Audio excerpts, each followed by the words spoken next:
สบายดีสาวโสดหน้าใหม่เนาะทุกคนวันนี้ก็มีโอกาสเข้ามาหาทางเพิ่นเป็นครั้งแรกเนาะก่อนอื่นก็ขออนุญาตถามก่อนชื่อแนวใดซื้อน้อยอายุจักปีแล้วตอน4040เต็มบ่อืมอีหลีนี่เด้อืม เพราะว่าเพิ่นคือยังงามเนาะทุกคนยังงามงามกว่าอายุว่าซั่นซะแสดงว่าดูแลตัวเองดีขนาดเนาะนี่แหละ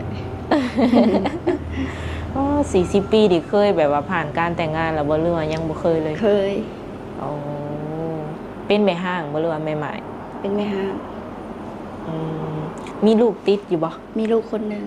ผู้หญิงหรือผู้ชายผู้ชายตอนนี้เพิ่นจักปีแล้วจ้ะ18โอ้ลูกชายใหญ่แล้วเป็นเนาะบ่าวแล้ว เออ จากพ่อแม่จังคือผู้สาวลูกเพิ่นใหญ่แล้วเนาะหักอยู่นำกันนี่บ่แม่ลูกอันใดอยู่เฮือนน้ำพ่อแม่ยันว่าพ่อเพิ่นเอาไปเลี้ยงอีหยังซี่นะอ๋อคือแบบว่าสิว่าในที่ผ่านมานี่เลี้ยงลูกคนเดียวบ่หรือว่าเพิ่นก็ส่งก็ยืนนำอยู่แม่เลี้ยงลูกผู้เดียวอ๋อแบบสามีเพิ่นบ่ได้สามีเก่าเพิ่นบ่ได้ส่งเงินบ่บ่เป็นแม่เลี้ยงเดียวปัจจุบันนี้ทั้งเจ้าอาศัยอยู่กับไผซะอยู่น้ำพ่อแม่เป็น4คนบ่ทั้งเบิดนะฮะอยู่ในเฮือนน่ะมี4คนทั้งเจ้าบ่มีอ้ายมีน้องบ่เจ้ามีเขาออกเฮือนไปแล้วเขาสร้างครอบครัวไปแล้วมีอ้ายน้องจักคน3จะเป็นคนที่เท่าไหร่อันนี้ลูกกกที่1โดยลูกสาวกกเนาะผมเคยเห็นคนอายุ40 ปีแต่ว่ายังงามเนาะขอบใจค่ะโยม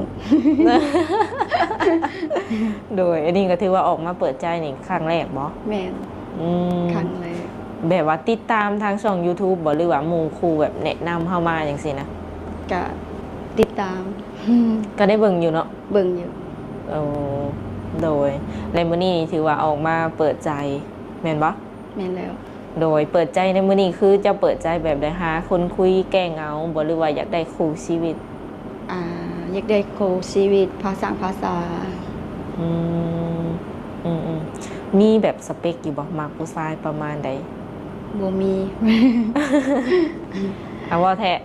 บ่มีแต่ว่าอยากได้คนดีที่ว่าเข้าใจกันอายุนี่ได้ซะเจ้าเองก็40ประมาณสเปคเนาะ60ลงมา60ลงมาฮอดน้อยกว่าก็เอาบ่ประมาณสำกันอ๋อ60แล้ว60ปลายนี่เบิดซิดเนาะกะเบิ่งไปอ๋อโดยยังมีสิทธิ์อยู่เนาะเพราะว่าบางคนเพิ่นอายุหลายดิคือเจ้านี่อายุหลายแต่ว่าเพิ่นก็ยังแข็งแรงยังหนุ่มจังซี่นะแม่นก็เลยว่าเว้าเผื่อไว้เนาะก็ได้ไปก็ได้เบิ่งตัวจริงโดยแบบว่าลงกันเข้าใจก็ได้ปัจจุบันนี้เจ้าเฮ็ดเวียกเฮ็ดงานหยังเสริมสวยอยู่ห้านนี่แหละโดยอันนี้เป็นห้านของเจ้าเองเลยบ่ห้านเซาเพิ่นอยู่ยังมีห้านตัวเองโดยเฮ็ดแบบว่าเวียกเสริมสวยมานี่ได้จักปีแล้ว10กว่าปีแล้วได้ป๊อเป็นอาชีพแต่โดนแล้วถือว่าอันนี้เป็นอาชีพหลักเจ้าเลยเนาะแม่นโดยอาชีพหลักก่อนที่สิมาเสริมสวยนี่แบบบ่ได้เคยเฮ็ดงานเหตุการณ์อีหยังผ่านมาบ่ยิบเครื่องก็เป็นยิบเครื่องก็เคยยิบเครื่องแล้วก็มาเฮ็ดเสริมสวยแต่เดี๋ยวนี้บ่ได้ยิบแล้วมันเฮ็ดเสริมสวยแล้วก็ยาเสริมสวยก็คือว่าเต็มที่แล้วเนาะปกติแบบว่าเฮาเปิดร้านจักโมงหาจักโมงเวียกเฮาเปิด 9:00 นเช้าหา 8:00 น 9:00 นแลงแล้วแต่ลูกค้าก็อยู่ดึกอยู่เนาะแม่คือสมมุติว่าเฮาเฮ็ดเวียกแบบนี้นี่มีเวลาคุยกับผู้บ่าวอยู่บ่สมมุติว่าผู้บ่าวทักมาจังซี่นะก็มีอยู่ เพราะว่ามีอยู่ห้านมีผู้สวยอยู่เด้มีผู้สวยอยู่ก็คือสิมีเวลาให้เพิ่นอยู่เนาะก็มีอยู่แต่ว่าเป็นบางช่วงบางเวลาแล้วแต่หั่นน่ะเวลาว่างบ่คงที่เนาะทุกคนแม่นเลยก็คือแบบว่าทักมาปะไว้ก็ได้เนาะสมมุติว่าเพิ่นว่างก็เพิ่นสิทักตอบกลับได้ติได้คันว่าสิโทรเวิดมือเวิดเว้นก็ยันว่า บ่ได้ทำมาหากินหยังเนาะ แม่น โดย แล้วแต่เป็นบางมื้ออันเวลาว่าง เอออืม ว่าบ่ได้ โดยกลางคืนนี่ดึกสุดเฮานอนประมาณจังโมงซะ 10 โมง 11 โมง ก็ยังคุยได้ฮอด11 โมงพุ่นเนาะ คุยได้อยู่ เพิ่นอยากวิดีโอคอลเห็นหน้าเห็นตานี่ได้บ่ กะต้องคุยกันก่อนเบิ่งก่อนได้ อืมคือบางคนบ่มีหยังหลายแล้วอยากเช็คไอ้สิว่า เจ้าเป็นคนเดียวกันบ่กับในคลิปประมาณนี้เนาะก็เลยว่าอยากเห็นหน้าเห็น ได้ ตา สิเป็นหยัง โดยมีสองทางติดต่อให้เพิ่นอยู่บ่ ก็มี แจกเป็นหยังเป็นเฟซบ่หรือเป็นไลน์ ไลน์ มี แต่ว่าตอนนี้ยังกำลังตั้งไลน์ ยังบ่ได้ทำ WhatsApp ก็ได้ เอาวันแอปไปก่อนเนาะตอนนี้เนาะ แม่น เพิ่นยังบ่ทันมีไลน์เทื่อเนาะทุกคนกำลังสิไปตั้งว่าซั่นแม่นบ่ เป็นอะไรความรู้สึกแบบเปิดใจครั้งแรกอะนะ ก็ ซิว ธรรมดา ๆเอา บ่ได้ตื่นเต้นบ่ หน่อยหนึง อืม เพราะว่าบ่เคยเปิดใจ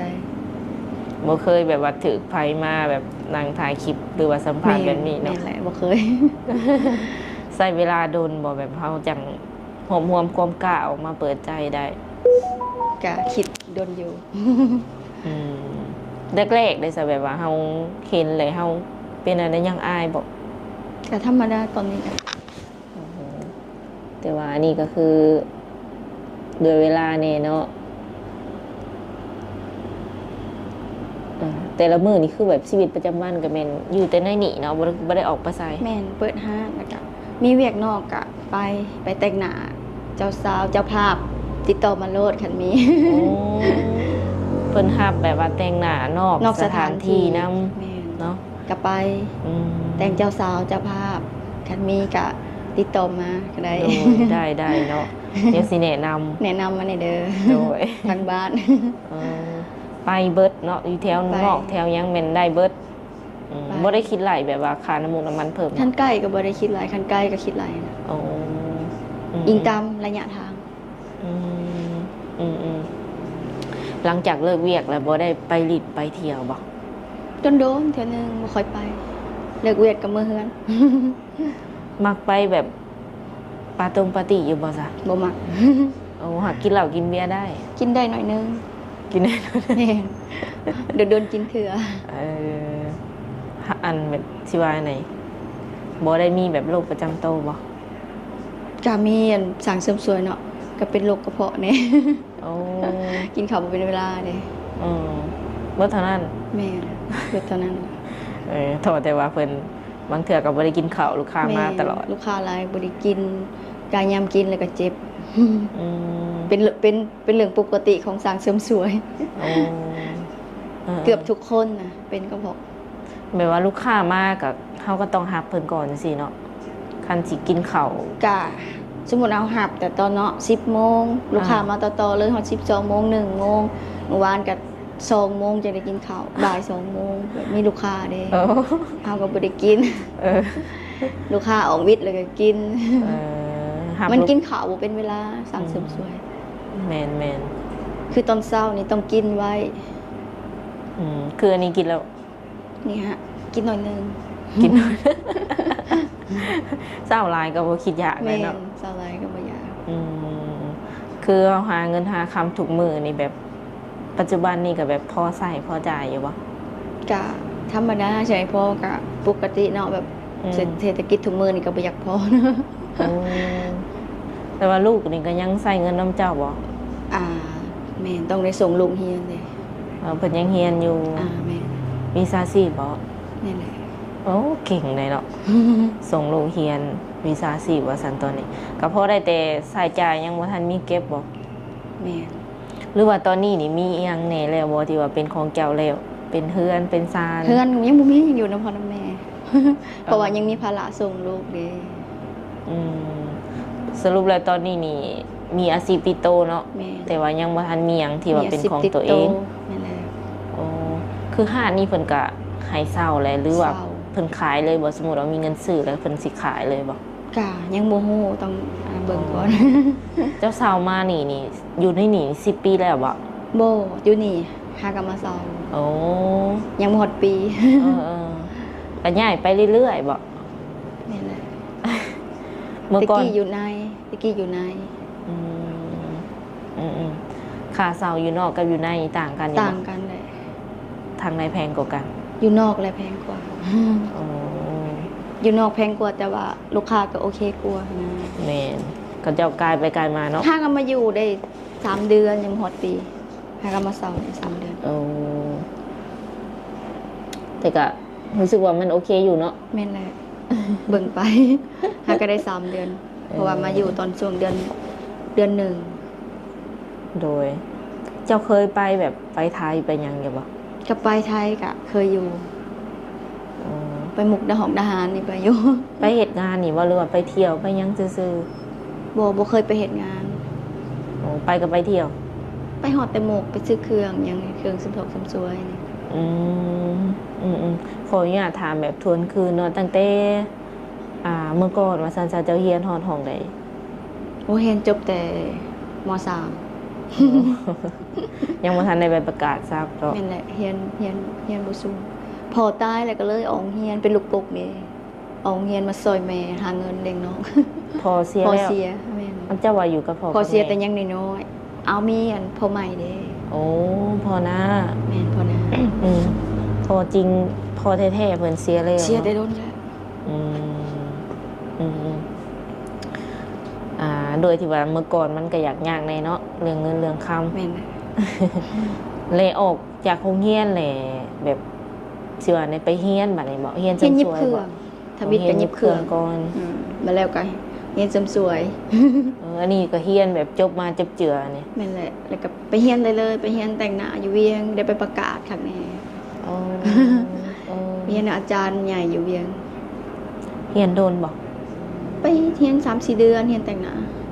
อืม เอิ้นว่าไปเอาประสบการณ์แบบใหม่ๆอย่างเงี้ย ถือว่าเก่งเนาะ3 เดือน เป็นทุกอย่าง แม่นแล้ววะ แม่นแต่งหน้าเฮ็ดผมแต่งหน้าเจ้าสาว สมมุติว่ามีคนแบบว่าเพิ่นมักเจ้าเนาะแบบว่าเพิ่นอยากสิว่านะมาแต่งมาขอเอาเลยนี่ทางเจ้าพร้อมอยู่บ่ ก็ต้องเบิ่งกันก่อน โอ้เบิ่งโดนบ่คิดว่าสิเบิ่งประมาณศึกษาดูใจกันนี่นะประมาณจักปีหรือว่าจักเดือนจังซี่เว้าคร่าวๆให้ฟังได้บ่ ประมาณ 4-5 เดือนพุ่นแหละ อืม ต้องเบิ่งก่อนแต่แบบลมกันเข้าใจก่อนนะ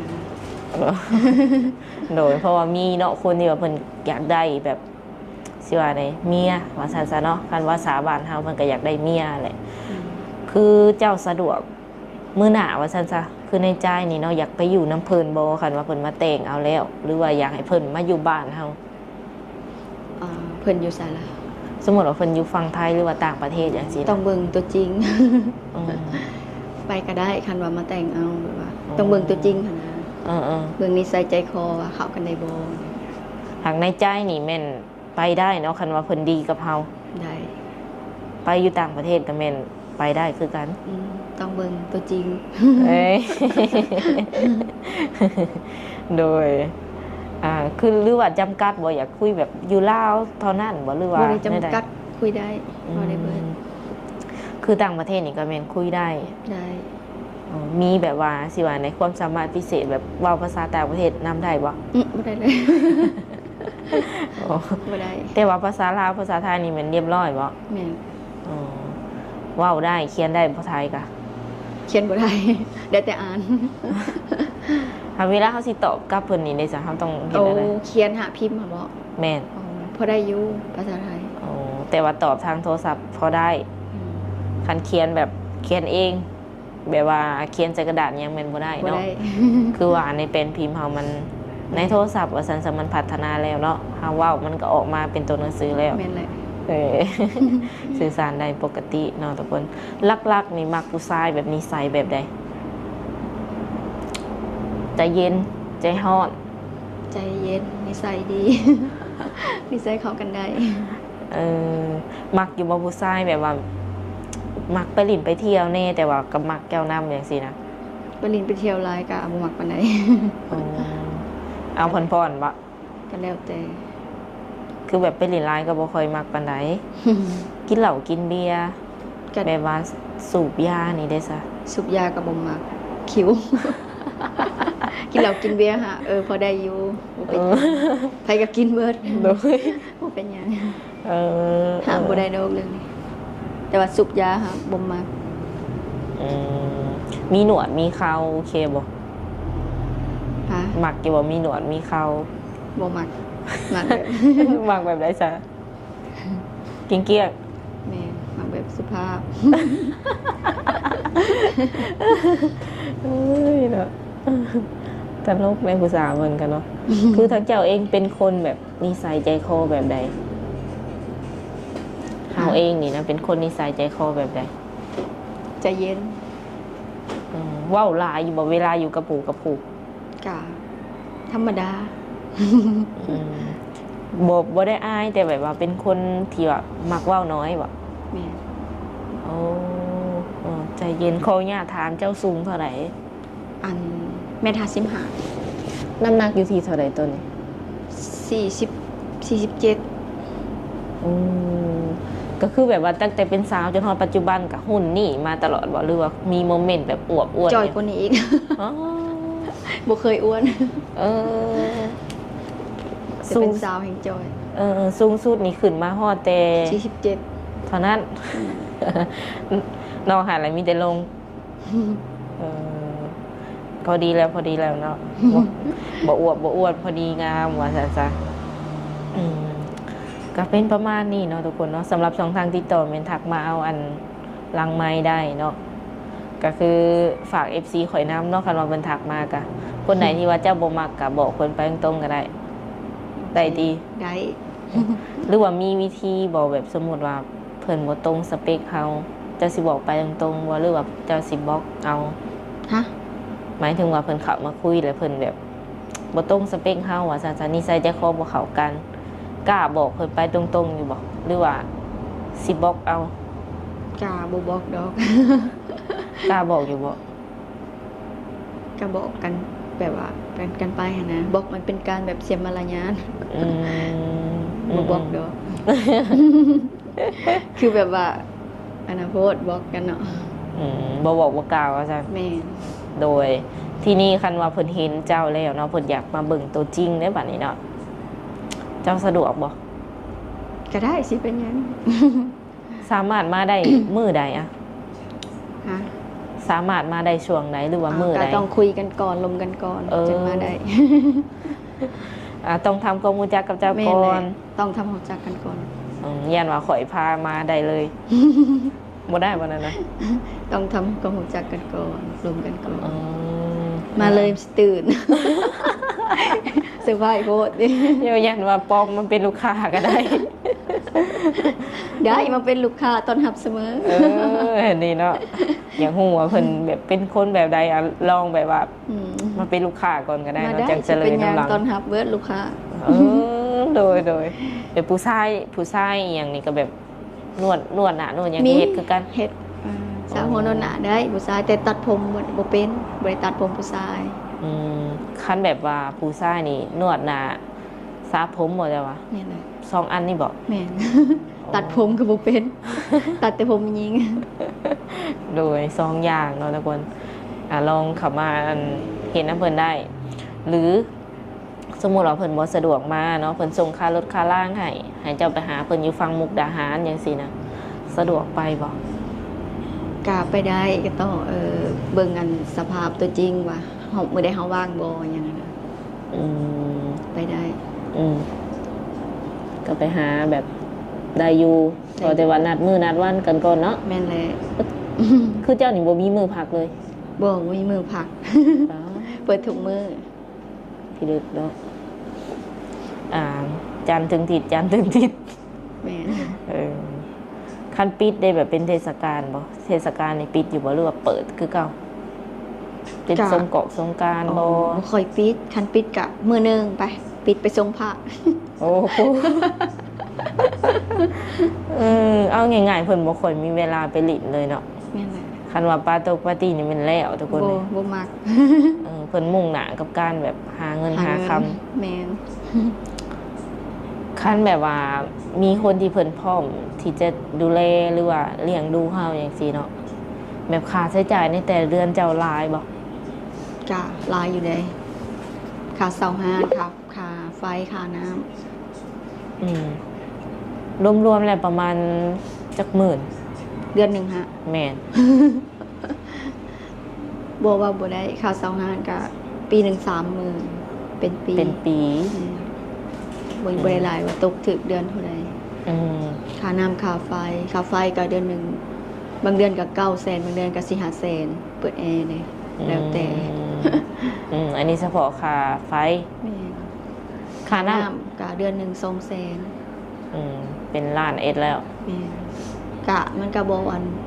เสมอทุกเดือนหั้นนะ โอ้ มีลุดมีลืน แพงสุดนี่900,000บอก แม่น โอ้ก็อยู่ใน ยัง 900,000ลงมา ยังบ่ฮอดล้าน แต่จะเบิ่งไป บางเดือนก็4-500,000 แบบค่าใช้จ่ายค่าอยู่ค่ากินเจ้าได้ หลายแต่ละมื้อก็เดมีอันให้เพิ่นมาอยู่นำเด้ให้เพิ่นเดือน3 ล้านอะไรก็กินอยู่นำกันอย่าง สมมุติมีเวียกนอกก็ให้พิเศษก็หลายอยู่ค่าใช้จ่ายแต่ละเดือน อืมคือหมายถึงว่าเพิ่นเอาพนักงานมาเพิ่ม1คนเนาะ แม่ 1คนบ่หรือ2 1 คน อ๋อเดือนหนึ่งจ่ายเพิ่นอยู่3 ล้านกี่ 3มันตกอยู่6 ล้านพุ่นแหละเพราะว่ากินอยู่นำเฮา แม่น บัดมีอันแบบเวียกนอกยังให้พิเศษ โอ้กินอยู่นำหมายถึงว่าเพิ่นก็นอนนี้ บ่มีแต่กินน้ำเพิ่นนอนกัน 3คาบเลยบ่ ก็บางมื้อกินนำกันสังกับ เออ แล้วแต่ อยู่กันแบบว่าแบบพี่น้อง แบบเอื้อน้องบ่ได้แม่นว่าบ่ได้แยกดอก อยู่กันแบบสบายแบบเอื้อน้องกินมีหยังก็กินนำกัน โอ้เออ ค่าใช้จ่ายก็หลายอยู่แต่ละเดือน อืมคันแม่นว่าสิให้เพิ่นหยุดแบบเห็นหาดเสริมๆสวยๆนี่ถือว่าต้องแบบว่า หยุด ใน บ่ได้ ระดับหนึ่งเนาะ แม่น หยุดบ่ได้บ่ ระดับหนึง หยุดได้อยู่คันมีคนให้ไล่ เพราะว่าเพิ่นหา บ่ เงิ แม่ น นเฮาแบบมักอาชีพนี้หันนะคือสิแบบหยุดบ่ได้แบบว่ามักนะเป็นอาชีพที่มัก เออสมมุติว่ามีสามีแล้วก็ยังสิเฮ็ดอยู่บ่ในความคิดว่า เฮ็ด โอ้มักในด้านนี้ แม่นเฮ็ดมา10กว่าปีแล้วเด้เป็นอาชีพที่หัก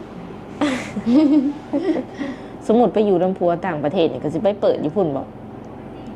ก็เป็นไปได้ก็เปิดเลย โอ้